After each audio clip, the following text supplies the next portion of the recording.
Aka! Tinchlik ekanmi? Aka, menga yordamingiz kerak. Tinchlikmi? Men yo'g'imda oilamdan, bola chaqamdan xabardor bo'lib turing, iltimos sizdan. Nima deyapsan? Nima bo'ldi? Meni qamashadi aka.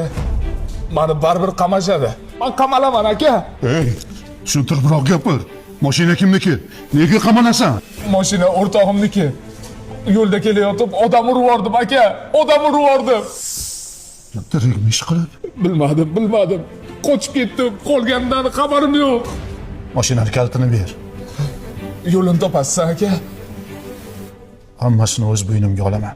Yo'q aka, shundoq ham shuncha yordam qilgansiz. O'zim qilgan ishim uchun o'zim javob beraman. Jim tur. Oilamdan o'zing xabardor bo'l. Sen endi ish boshlading. Sen o'z ishing kerak, uka.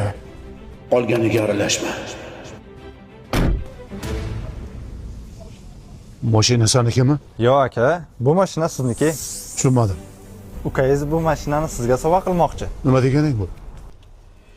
Zo'r mashina ekan u. Nima qilasan akangga berib? O'zing haydab yur. Nima deganing bu? Shu darajaga erishishimda akamning o'rinlari katta. He.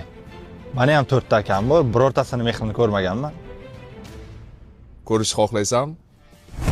Unutma. Har bir oilada oilani botqoqligidan olib chiqadigan inson bo'ladi. Bizda oilada sen bo'lishing kerak.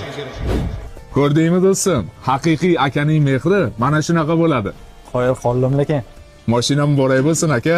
Akam hayotimning qudrat daraxti, menchi soyasida o'sgan chinorman. Akamning borligi bu mening baxtim, uning ko'magiga doim muhtojman. Boringizga shukr, tug'ishgan akam birorta ukadan qilmading